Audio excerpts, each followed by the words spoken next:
There is a lot planned for this trip. For a breakdown, we'll take you to Alex Salvi as we continue to show you this video. But he's live just outside Windsor Castle with details. Alex.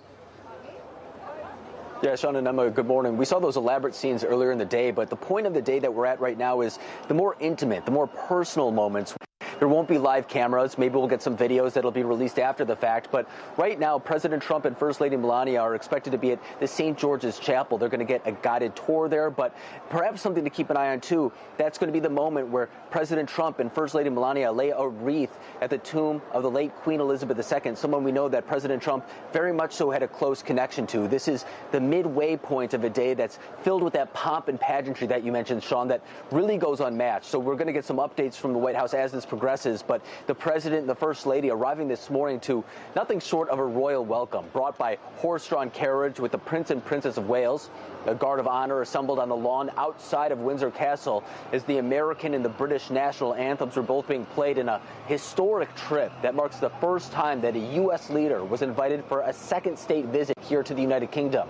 Now, there are some reports of protests taking place in London, but here at Windsor Castle, the scene overwhelmingly positive. Residents from the United Kingdom gathering along the roads to welcome the president, many wearing red MAGA caps, American flags draped over their shoulders, and many unafraid to show their support for President Trump. America is our special ally. And apart from that, Trump mom is from here.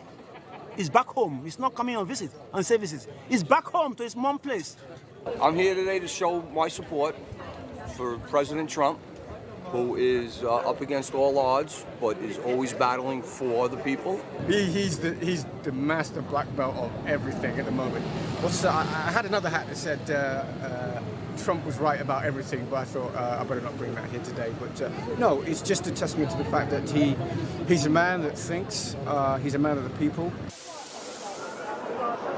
Now, although the President and the First Lady are sharing some of these intimate moments with the royal family, the next thing that we're looking forward to in more of a public setting, they'll be treated to a flyover by the Red Arrows alongside U.S. F-35 fighter jets. That's something that'll take place presumably in about an hour or two. We're going to be keeping an eye on exactly how these events unfold. Of course, this all ahead of a banquet later tonight where King Charles is expected to give a speech, but President Trump as well. So whether or not we'll get any of that public or maybe a readout at some point, we'll be sure to keep you updated on that. Sean and Emma. All right. Looks like some photographs are surfacing online, so just stay with Newsmax throughout the day. We'll bring them to our audience. Alex, thank you very much.